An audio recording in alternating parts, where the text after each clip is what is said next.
Jesús y las personas muy importantes. Esta es la serie Siguiendo las huellas de Jesús de Nazaret. Hoy vamos a hablar acerca de Jesús y aquellos que son muy importantes. El texto es Mateo 18, 1 al 5 e Isaías 11, 6. Nuestra meditación 151 corresponde al lunes 27 de julio. Yo soy Rafael Pola y me da mucho gusto compartir contigo la meditación del Evangelio según San Mateo.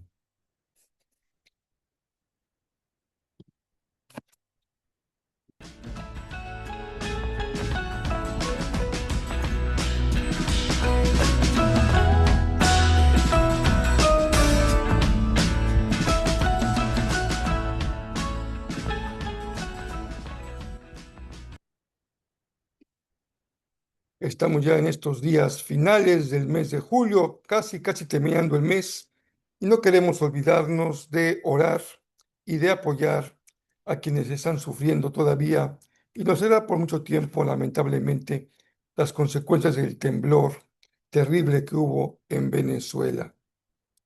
Oremos por nuestros hermanos y de la manera en que Dios lo permita, seamos generosos en compartir también, donando algún recurso para bendición de los que sufren. Hoy vamos a continuar con el texto bíblico y leeremos el verso 1 hasta el 5 de el Evangelio de Mateo. Por ese tiempo, los discípulos se acercaron a Jesús y le preguntaron: ¿quién es el más importante en el reino del cielo?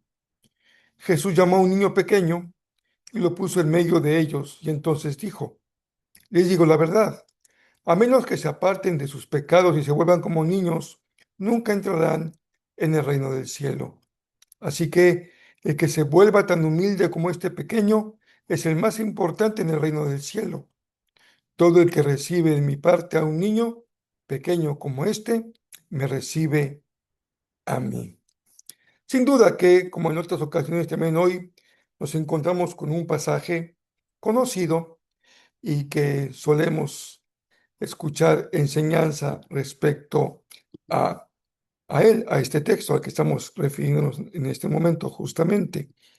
Vamos a compartir entonces algunas reflexiones en torno al texto bíblico de esta ocasión.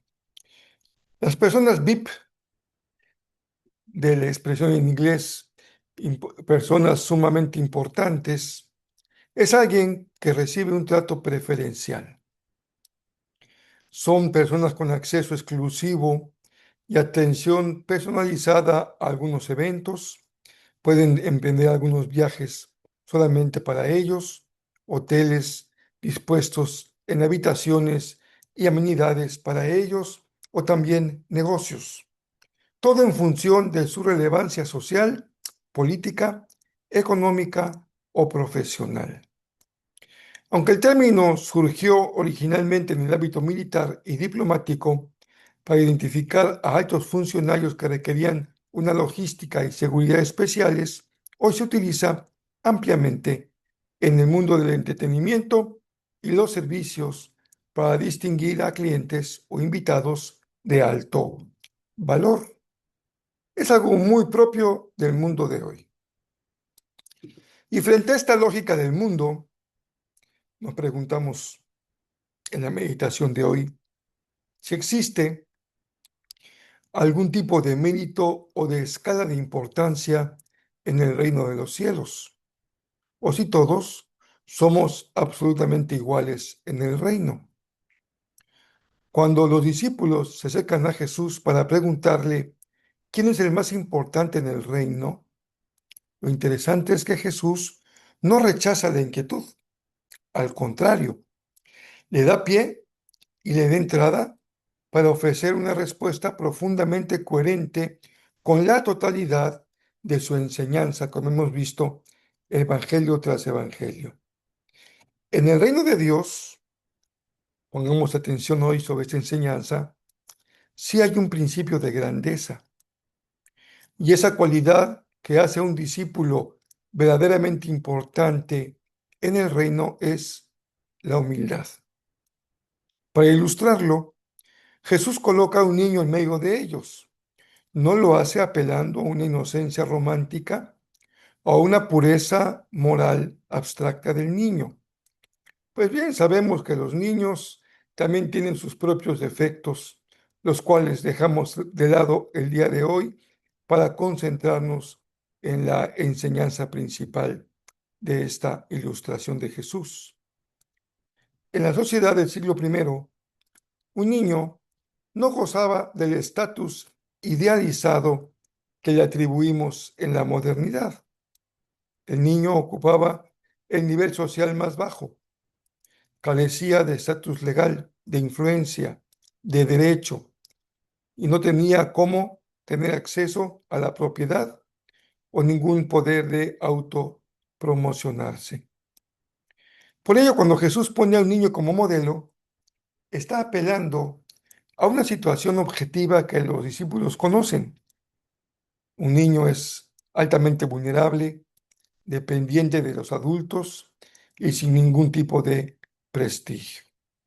Podríamos decir, aunque suene muy feo, en algunas ocasiones así se ha expresado gente que no ha podido comprender el cambio de valor que tienen ahora los niños, es que resultan un estorbo, una molestia.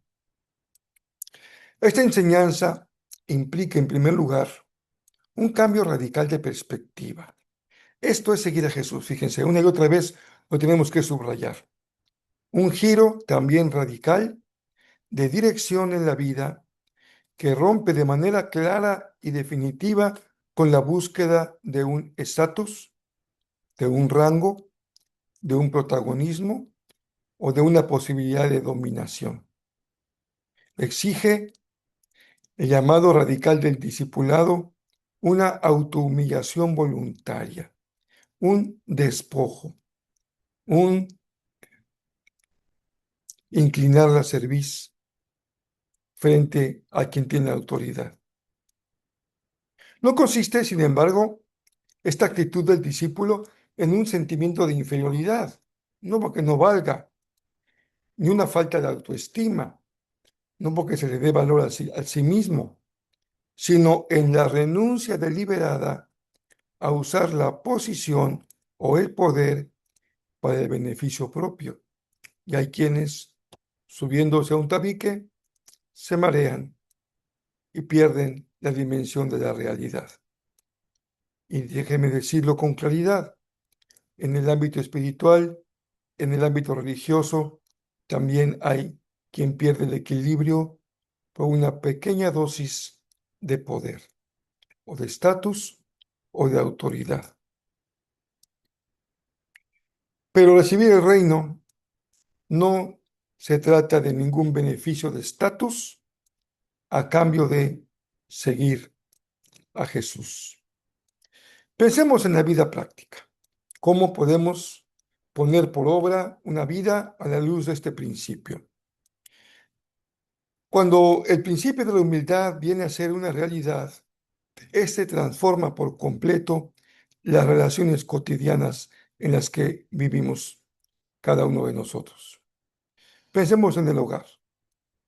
La autoridad no viene dada de gritos y sombrerazos, sino se ejerce desde la entrega y la protección, abandonando el autoritarismo y permitiendo que los padres reconozcan sus errores con vulnerabilidad. Pensemos en el desarrollo de nuestra vida en la sociedad. La humildad nos mueve a valorar a la persona al margen de si nos conviene o no nos conviene relacionarnos con él. Nos mueve también la humildad de escuchar con la empatía a aquel que se comunica con nosotros en lugar de tratar por uno u otro medio de imponer nuestra opinión. En el trabajo, especialmente en el aspecto económico, se le da un vuelco radical al liderazgo, considerando que aquel que quiere tener el primer lugar debe ser el siervo, concibiendo los roles de dirección no como plataformas para aplastar a otros, sino para promover a los demás y tomar decisiones éticas que protejan a los más débiles. Pensemos en el ámbito educativo. La humildad fomenta un espíritu de enseñanza donde se reconocen las propias limitaciones y se integra al estudiante marginado para que sea bien recibido. La humildad significa decir, discúlpame, en realidad no lo sé, pero lo voy a investigar. No puedo saberlo todo. Incluso la humildad vale en el deporte. Este principio lleva a poner el talento individual al servicio del equipo, disfrutando del triunfo sin arrogancia que afrontando la derrota sin resentimiento. Creo que la opinión de los eruditos en el fútbol coincidió.